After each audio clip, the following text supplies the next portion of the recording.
What we talk about in our women's groups are, we do talk about smoking cessation, which is very big in our population. There's an awful lot of young people smoking. We encourage people to give up smoking. So what we do in it, we give talks about smoking. So we have an awful lot of people who have gone on the e-cigarette and have given up smoking. And when the women is coming in, they're doing, we're doing the blood pressure, we're doing the BMIs, we raise them as well every week. And that's working very, very well for us. And we have women out walking, we take it maybe a half an hour every week and we bring the women out walking. And we have a lot of women that are losing weight through that walking. They have their kids on diets and the right food to eat, and their children's going for their vaccines more regular and their developmental checks and everything like that. They're more confidence now, like they had when they came in first. They'll speak up and they'll ask questions and they'll talk to us. They really trust us, which at first was a big thing to get the trust in the travelling community.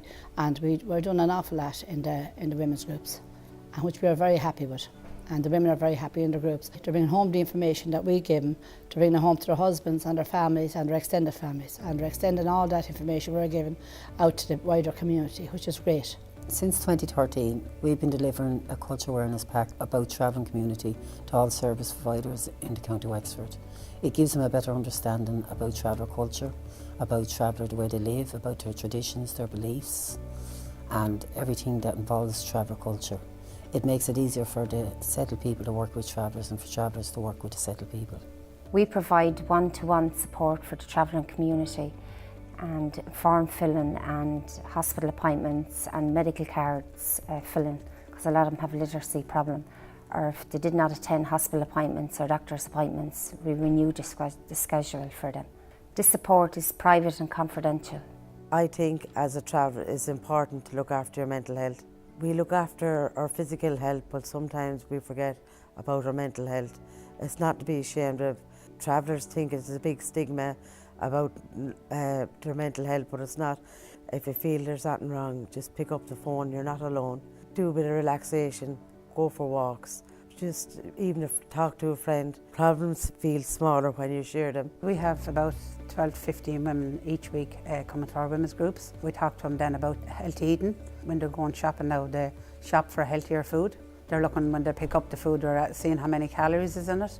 Exercise, out walking, gym and swim. It's a more healthier programme for them. You see a lot of people that's coming now, they come back every week, so how many pounds I've lost. They have changed their life big time now. So healthy eating is not only helping their physical health, it's helping their mental health. The better your food, the better your mood. Last summer, 33 travelling women participated in the Dublin Mini Marathon, and it was all for a good cause. We almost raised 3,000 for Crumlin Hospital. It was very enjoyable going out to exercise and getting out and about for your mental health, and it's also great to be raising money for charity, and we're looking forward to doing it again this year for Temple Street.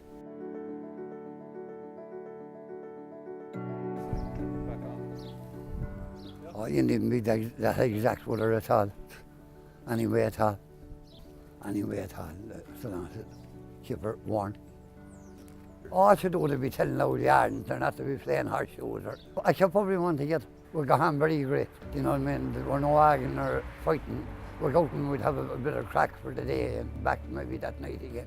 Bring them together that time, there would be delight to get out or we'd be down or be playing out skittles or bits of old yokes. I suppose our job is to put a programme in place that supports the lads to make better decisions around their health. And how we do that is we try and look at the things that they enjoy doing and try to support them to continue doing that. So the likes of the fishing, the horseshoes, doing it together as a group. We go on trips, we went fishing in the summer. Once you come down to the river and you're fishing, whatever's going on in your brain is kind of gone for the time you're fishing. So I go down there every Wednesday night there, we all meet together and play cards or go play soccer, or there's always something to do every Wednesday night. Look forward to it, I'm in it the last 7 years maybe. So all meet together and have a bit of crack, and there's always something to do, You see lads at home there now that never come out, and down there you meet everyone, and you talk a bit of crack there, and playing soccer and old horseshoes and fishing and everything like that is good, and getting together and talking is good too, the main thing is that for myself and Davin and the other lads that have worked on the programme over the years, it's building a relationship with lads so they can trust us, so they can come call us aside in the group. If they've got something they want to tell us or want to support with something, we'll have a chat about something else, and we might need to give them support about different things around their health or about something that's gone on in their life. the lads trust us and we trust the lads, and we've got a good relationship. That's the main thing. It gets us all together, every one of us together. Like a lot of us in it, there was 12 of us when we started off first. I made bird cages in the group. I cut the spokes out of the bicycle wheel, and they were real strong, you can't bend them. We used to go fishing and the lakes with the boys there and all. And then we used to go for a walk up Mount Leinster at night time there, and it used to be lovely at night time. I'm about 12 years in the group, I say. And it's grand, it keeps you out of the house at night time when you be doing that, and sure, on Wednesday night, there's something to do. And what we try to do as well, when we get people in to talk, it might be a service that the lads may or may not need in the future. So we kind of break down the barriers, I suppose, between the service and the lads in the group, so that we can kind of personalise the service. If they need a service, we can say, remember the day that Johnny came out to have a chat with us about whatever, that's the guy you're going to be talking to. And suddenly the service is not that clinical thing, it's the service is now a person. It'd be something to do like on a Wednesday night, we're making dog boxes, see me, and like a few old bird cages and stuff like that, you know. Do reading and writing courses down there, and if you had a health farm or anything to fit in, it's something come to the cage or stuff, you go down Dennis or Gavin, any may help you with it, you know. It'd be good, like, especially in our community, like, you know, for the younger lads to love being with the older lads, you know what I mean. You mightn't see much of them, but on soccer night, there's 40 of them, you know.